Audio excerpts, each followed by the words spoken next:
Assalamualaikum. Most men do not stay broken after divorce because the marriage ended.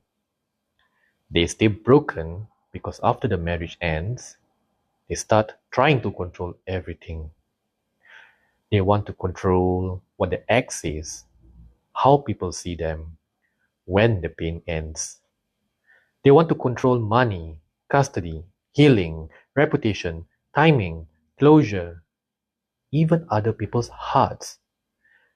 And the harder they squeeze, the more miserable they become. That is the trap, not divorce itself. Instead, it is called control. And some of you are calling it responsibility when really, beneath all that noise, it is fear. Before we go deeper, download the Muslim Man Rebuild Playbook in the description. It is built for the man whose mind is noisy, whose routine is unstable, and who needs a practical system to regain discipline, emotional control, and direction after divorce. Download it first, and come back to this. Because today I want to show you something uncomfortable. You are not only suffering from what happened to you, you may also be suffering from what you refuse to release. A lot of men in divorce transition are not living anymore. They are performing. They are reacting to messages, replaying comments in their head, ruminating over what was said, thinking about what the ex thinks, what her family thinks, what mutual friends think, what colleagues think, and what people online think. Then something small happens. A message comes in. A cold reply, a custody issue, a passive-aggressive remark. You see another family looking happy. You get overlooked at work. No promotion, no bonus, no recognition after all your effort. And suddenly, your mind is gone. Not because the event was powerful, because your emotional steering wheel is still in other people's hands. That is control disguised as concern. That is not strength. That is slavery with better clothes. I know this pattern because I have felt it too. People talk. You know it is not fully true. Deep down, you know that is not you. But instead of leaving it alone, you follow it deeper. You start ruminating. You revisit it. You mentally argue with people who are not even in front of you. And by the end of it, you feel like rubbish. That is what control does. It makes you kneel before opinions that were never qualified to define you. Listen carefully. A man who cannot ignore noise will never hear his own conscience clearly. And if you are always trying to correct every misunderstanding, defend every accusation, and win every perception battle, you are not rebuilding. You are bleeding energy into a war that has no finish line. There is a difference between protecting your name and worshipping your image. One is dignity, the other is ego. And Islam is very clean on this. You are accountable for your character, your actions, your intentions, your obligations. You are not accountable for controlling every tongue, every assumption, every story told about you. That was never your job. Some of you are mentally exhausted not because life is too heavy, but because you keep carrying things Allah never assigned to you. So the first move is brutally simple. Ask yourself, what exactly am I trying to control right now? Is it her response, his opinion, the timeline, the money, the closure, the outcome, the image of myself as the good man in everyone's eyes? Name it, because what stays vague stays powerful. And once you name it, ask the next harder question. What am I afraid will happen if I stop controlling this? That is where the truth is. Usually, the answer is not logistics. It is fear. Fear of being judged, being forgotten, fear of being replaced, looking weak, fear that if you let go, you lose. That fear is a real prison. Not the divorce papers, the other person, not the circumstances. The prison is the part of you that still believes your peace depends on managing everyone else. You cannot rebuild your life while auditioning for people who are not responsible for your akhirah. Now, once a man sees that clearly, another problem shows up. Because even when he stops chasing people's opinions, he still clings to results. And then brings us to the deeper trap. You can't perform for the crowd and still stay miserable, because the next edition is even more respected, trying to control the outcome. And men call that discipline all the time. A lot of men say, I'm just trying to be responsible. No. Sometimes you are, and sometimes you are just scared. Scared that things will not work out, money will not recover, your child will drift. Scared that you will stay alone too long, the years are passing, that your best days are behind you. So you overthink, overplan, overmonitor, you live in prediction mode. You want certainty before effort. You want guarantees before trust. You want closure before movement. And that is why many men remain stuck for years after divorce. Not because they lack intelligence, because they are trying to force fruits before the roots are ready. Look at the pattern. You tell yourself, once everything settles down, then I will feel better. Or once the money stabilizes, then I can breathe. Or once the legal matters finish, then I can focus. Or my favorite, once I meet the right person, then I will become that better man. No, that is backwards. You need to become stable. You need to become disciplined first. You need to become clear first. Then your life starts reflecting that. This is where tawakkul is badly misunderstood.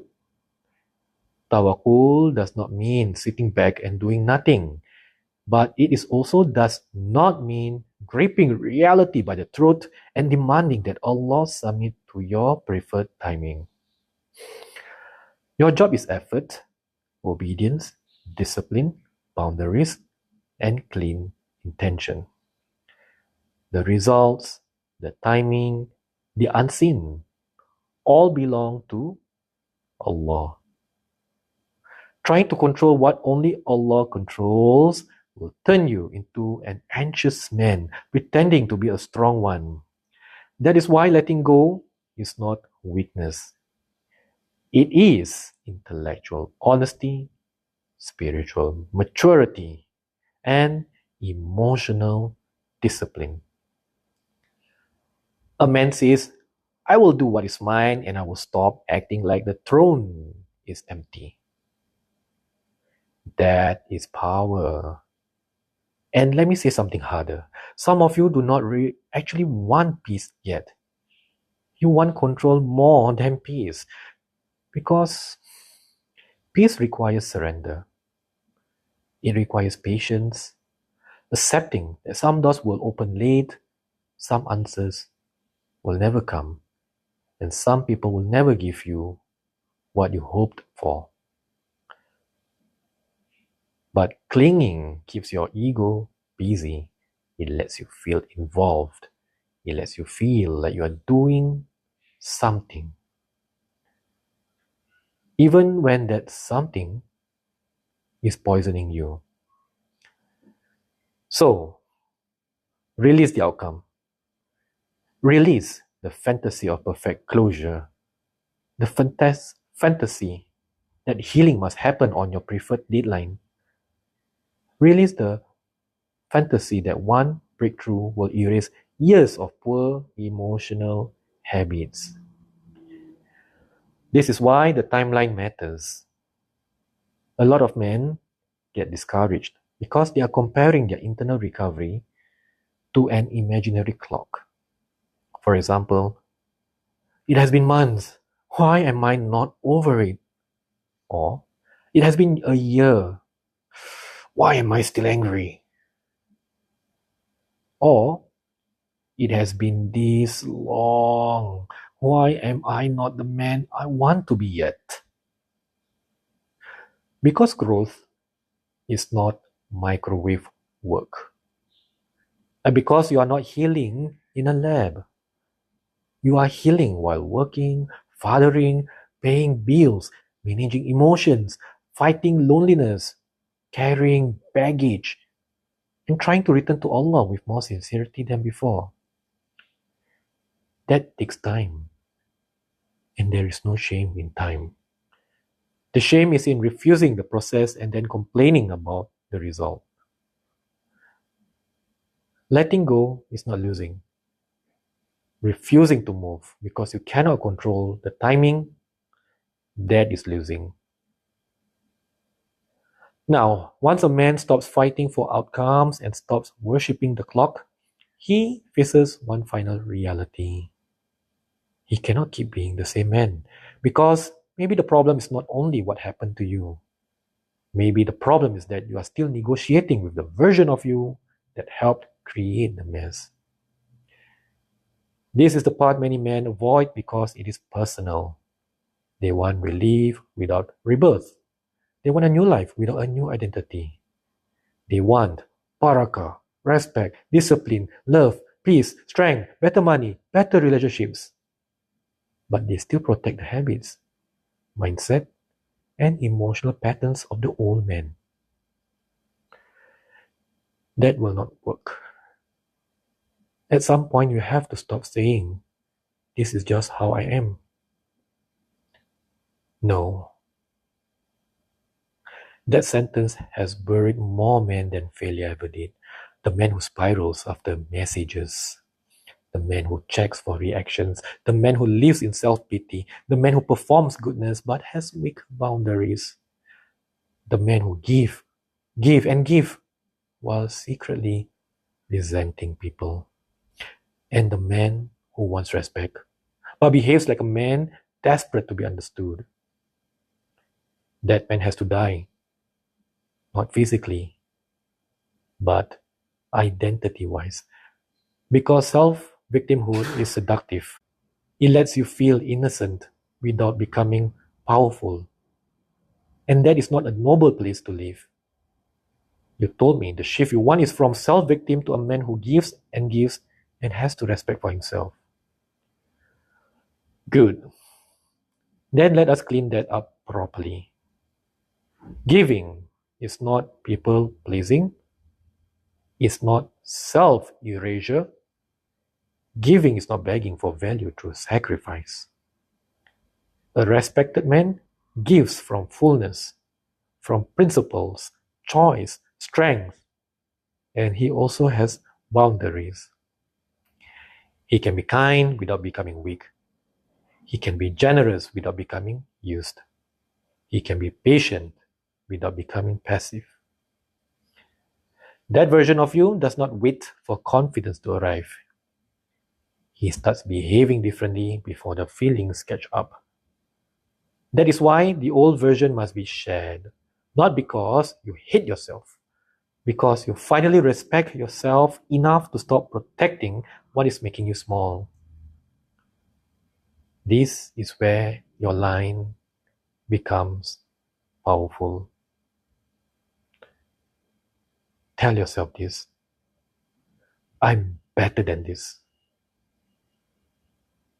That is the voice, not the soft voice that excuses you, the honest voice that calls you back from rumination, back from ego, back from obsession, back from trying to control what was never yours, and into discipline, into salat done properly, into sleep done properly, into work done properly, into fatherhood done properly, into money management done properly, into emotional restraint done properly, into silence when silence is cleaner, into speech when speech is necessary. That is rebuild. Not posting quotes, not looking calm, not sounding wise. Becoming trustworthy in private. That is what changes a man's life. You do not need a new chapter while protecting the habits of the old character. So here is a choice. You can keep living inside the control trap. You keep reacting to messages. You keep monitoring people's opinion, forcing timelines, negotiating with the weak version of yourself. Keep telling yourself that one day when life finally behaves, you will become stable. That path leads to more noise, more shame, more emotional fatigue, and more years wasted looking functional while feeling hollow. Or you can do the harder, cleaner thing. You can ignore opinions that do not answer for you before Allah. You recognize what you are trying to control.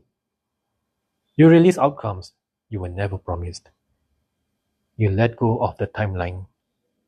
You shed the version of yourself that survives on rumination, fear, and self-victimhood.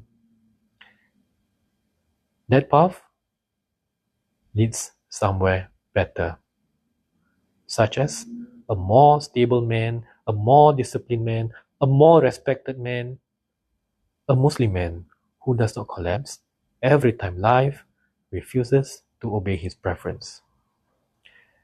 That is the man worth building. So download the Muslim Man Review Playbook in the description and start there. It will give you the practical structure for the next 30 days so this does not stay as motivation in your head but becomes action in your life. And I want to hear from you. Which one traps you more right now? People's opinions or trying to control the outcome? Comment your answer. Subscribe if this hits something real. Agreement or disagreement? Say it clearly.